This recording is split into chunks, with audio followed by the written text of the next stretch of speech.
What's up, Poker Brandon here. I haven't posted in a while, but I'm here. I am, and I'm posting. And this session is going to be a very short one. I'm not sure what your shortest session has ever been, but this was one of mine. This is played on a weekday night, playing 2-3 no limit hold'em cash game poker here at about around 6 p.m. It wasn't exactly 6 p.m. And basically, I sat down already. I put my chips down 300 and I sat down. I received my first hand behind the button, and I saw a couple free hands, and I hit the big blind, so you didn't see that. That's why this is hand zero, and that's why my stack is $297. I'm about to enter the small blind, and we are going to play poker. This is going to be a completely realistic session view, so you're going to see all the hands leading up to the significant hand. And when you're playing poker at these no limit hold'em tables, most of your sessions should be folding, folding, and folding. You should rarely be playing a lot of hands if you are playing poker for profit. So here I am in the small blind, and I look down at a nine of hearts. And I like to not look at my next hand until the action returns back to me. I don't know why I do it. There's no plus EV to it. I mean, I guess there could be some kind of plus EV to it if there's a open a 7 and then there's a call, so I call that. But I guess the plus EV could be like not giving away any information about my hand before it's time to act. I guess that could be the plus EV, but I don't think there's really much of a difference other than I just do it because I like to not know what I have until it's my turn. Flop is ace 9 jack. I have a middle pair. I check it. Big blind checks it. The aggressor checks, and then the button, very strangely, strange to me, bets pot. One interesting thing about these like 2-3 tables here at the Park West Bicycle Casino, which is actually a very great casino. I love it. Um, the players, you're going to get a wide variety of grinders and players that will sort of just like bet huge bets like this compared to the pot. Because I truly, what I think is these players don't see the chip count as much as they see the dollar value. So they kind of think, I got a hand, I'm going to put $20 on it. Or I got a good hand and I want to put $30 on it. And they're not really paying attention to what the pot is and what the blinds are and what the previous bets were. This player obviously was overbetting with an 8-10 suited with a open-ended flush draw. Very nice combo draw, lots of outs. He was probably the favorite to win that, even if the other guy had a pair. He took it down after he bet another large bet on the turn versus the pre-flop aggressor. So this is what I do when I play poker. I just sit down and stare at the table.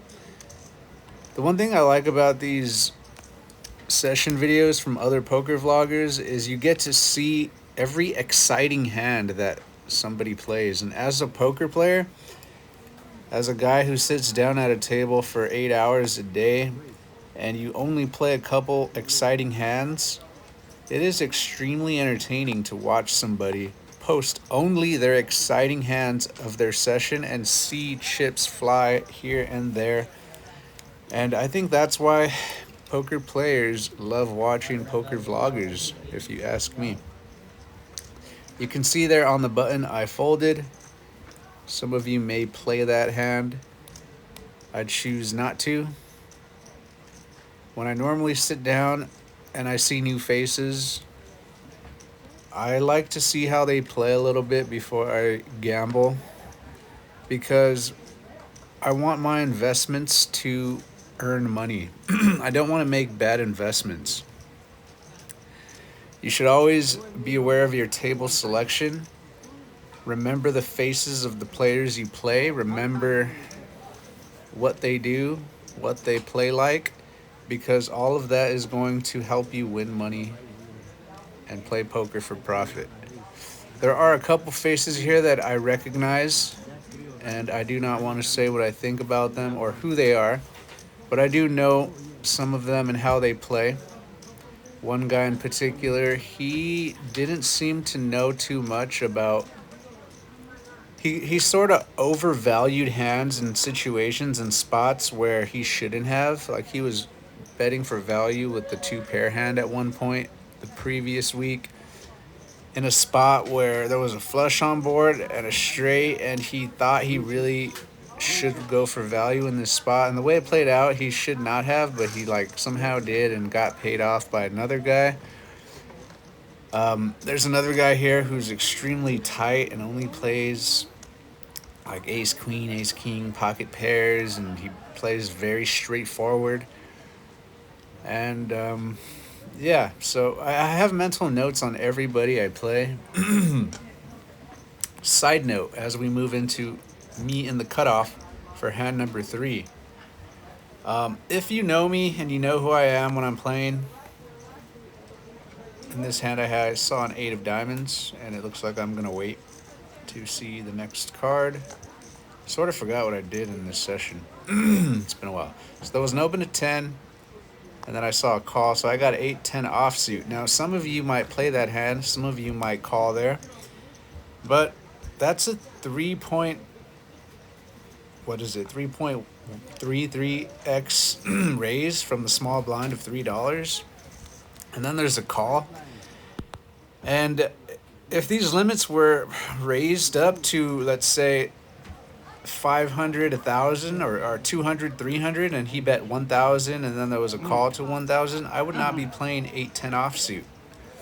So I'm not going to play it here at 2-3 no limit hold'em. But back to the one little sentence I was trying to finish. If you do know me, when I go play at the Park West Bicycle Casino, and you know who I am, and if you ever said hi to me, or you recognize me, or it's me, and one day I might be friendly and the next day I'm not, don't take it the wrong way. I may come off very private, or I may come off serious, or I may come off like I'm ignoring you, or like I don't want to talk to you, but it's never really that. I'm always happy to meet somebody who watches my videos, and even if you shit talk my videos, I just think it's funny. I don't really get offended. I like that you guys are watching, and I'm actually hoping that I'm helping some of you. Here we go, next hand in the hijack. I think there was a limp to me, and I saw queen jack. Oh, this is the hand. So pause on that. Let's get into this. So I see queen jack suited, and this right here is a good hand to open up with. There's one limp to me. I open this up, 3.3x. Cutoff calls, button calls, big blind jams all in. That was actually a good play right there. If he has a short stack in that situation, that's a nice pot to jam to squeeze out the money in. Now, no jack here makes a mistake. With his short stack, he should not be just calling here. He should always be jamming if he wants to play. In this situation, I figured I have queen jack. I might be up against like an ace king, ace 10 type hand versus maybe even a small pair. At best, my equity was like 1/3. So because it's my turn, I'm going through all the reasons why I should raise, fold, or call. Now, when I'm thinking about raising, I'm thinking about who I can force to fold. I'm looking at the stack sizes. I'm trying to see what short stacks might jam, what medium stacks are behind me, and this pot might get bigger, and I might put in more money that I don't want to put in. I try to figure out if I can isolate anybody. Now, here in this situation, I cannot isolate because there's already going to be a short stack going all in. I could feel it. You could tell. So what I did here was I just called, and I hoped for everybody behind me to fold. Can't tell you what I would do if somebody jammed or raised because I'm not really in the situation again, so I'm not there to fill it out. But behind me, there's another call from a cutoff and a call from the button. Now, I don't know their cards yet, but most cases, that's going to be a mistake from the cutoff and the button because all they really did here was flat, flat, and flat, flat again. If anything, the button, if he had a very mediocre, maybe like low suited connector hand, can justify a call there for pot odds, but most of the time those are all going to be mistakes. Flop is ace 10 jack, so I have a pair, I have a flush draw, I have a royal flush draw, and there's a check to me. Now, I'm sort of counting out my equity here if I'm playing against a top pair type hand like ace king. That flop gives me about 50% equity to win this. And I only invested $36 in there, and the pot has 5x what I put in. So at this point, I just have a jack. I'm probably up against some kind of an ace. I want to get folds here. So what I do is I bet 60, that's 33% of this pot, and I'm just hoping button and cutoff fold behind me so I can just run this with all in, big blind over there, and no jack. Now no jack folds, which it's just another mistake. When he's a short stack like that and he put in pretty much half his chips, he's got to put in the other half. But anyway, turn is a 3, doesn't help me at all.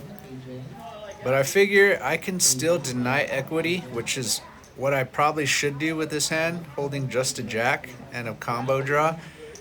Because if he has an ace, I want him to fold in case I miss. It just makes more sense to force folds behind me, because in poker, in gambling, in investing, you're not always going to profit on an investment.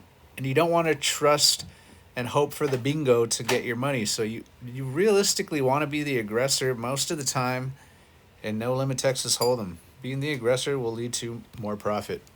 So I jam, I go for max pressure, try to apply max pressure into this and get a fold out of the button. But button snap calls, that's bad. It feels like he has 2 pair. So now we're 3 ways all in with the side pot. So before you see this river, if you like these videos, if you like watching, feel free to follow on YouTube, Instagram, or TikTok, whatever you're watching on. Like and comment so that my videos will go more, I guess, viral. They're not viral, but you know what I mean. Anyway, river card is going to be a 6 of clubs. I'm going to hit my flush. I'm going to show my hand. Big blind doesn't see what I have. I think he misread my hand. Dealer lets him know that ace jack is not going to be the winner. Now, very interestingly, button had the exact same hand. So they're going to lose and I'm going to win this. And it's only been about 11 minutes since I've sat down. This is actually not my 4th hand played, but it's about my 8th or 9th hand played. And so far I'm up $341, and I'm happy to win this. I do gotta say, button there in that situation made a mistake by flatting me pre-flop. He should always be raising there, should never be flatting. The aggressor there who jammed all in, he did the right thing there with that short stack. You should be jamming ace jack. That's not even bad. It's profitable, I think. And just to finish up what I was saying in the beginning, before that hand started, if you do recognize me when I'm playing and I'm a little bit serious, or you feel like I don't want to talk to you, it's never that. I'm always happy to know that you watch my videos. It's just that when I go to play poker, I tend to think of this as a job. I don't think of it as like fun. I'm not there to communicate with people. I'm not there to have fun with anybody. It's only fun to me if I'm winning. And I try to take it seriously, and I sort of get into like this mental zone where I'm very isolated and in my head, and that's where I play my best poker. So just don't take it the wrong way if you see me in like my game mode. Anyway, I fold until I hit the big blind, and then I leave. So I made $327. That's $1,400 an hour. I played for 15 minutes in this session. It's a weekday. I got work the next day, so I'm there to win. I won, and now I'm out.